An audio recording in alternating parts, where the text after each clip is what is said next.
আযাযাবান্নাহু আযাবান শাদীদা আওলা আযবাহান্নাহু আমি তাকে জবেহ করে দেব, আওলা আযবাহান্নাহু আমি তাকে জবেহ করে দেব, আওলা ইয়াতিয়ান্নি বিসুলতানিম মুবিন। আর তৃতীয় নাম্বার হলো যদি উপযুক্ত কারণ আমার কাছে পেশ করতে পারে আমি চিরতরে হুদহুদকে মাফ করে দেব। জোরে বলেন সুবহানাল্লাহ। সিদ্ধান্ত কয়টা? প্রথম নম্বরে কঠিন তো শাস্তি, হাতির পায়ের তলে দিয়ে আমি তাকে লাযবাহান্নাহু অথবা জবেহ করব, আর নয়তো হাতির পায়ের তলে দিয়ে দুনিয়া থেকে বিদায় করে দেব।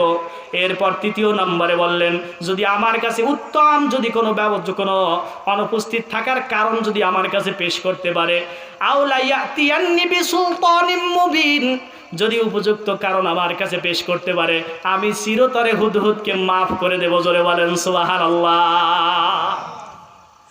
আল্লামা শফি সাহেব হুজুর লেখেন এই ছোট্ট পাখিটার জন্য আল্লাহ তামাম পৃথিবীর বাদশাহ হযরত সুলাইমান কেন এত রেগে গেলেন? আল্লামা শফি সাহেব হুজুর তাফসীরে মারিফুল কোরআনের ভিতরে লেখেন এই হুদহুদ পাখিটা শুধু হুদহুদ পাখি নয়, এই হুদহুদ পাখিটা হলো সুলাইমান আলাইহিস সালামের পানি মন্ত্রী। জোরে বলেন সুবহানাল্লাহ। গলা তো অলরেডি বয়ে গেছে, সময়ও শেষ, সামনে নিয়ে যাব আপনাদেরকে আরো। আল্লাহর পয়গম্বর হযরত সুলাইমান নোটিশ জারি করে দিলেন কই আছে হুদহুদ, কোথা থেকে আসো?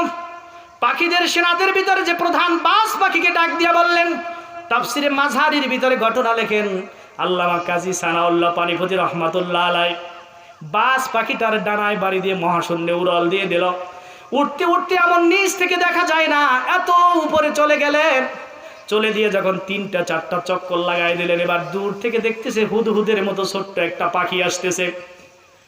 বাস পাখি ডানায় বাড়ি দিয়া হুদহুদের কাছে গিয়া বাড়ি দিয়া দিলেন। 3-4টা বাড়ি দেওয়ার পর এই তুমি সুলাইমানের রাজ্যে বসবাস করো, তামাম পৃথিবী শাসন করে, বড় বড় দৈত্য দানব জিনগুলা যার হুকুম ছাড়া নড়তে পারে না, অথচ সুলাইমানের হুকুম ছাড়া তার রাজ দরবার থেকে অন্য জায়গায় যাওয়ার পারমিশন তোমাকে কে দিয়েছে?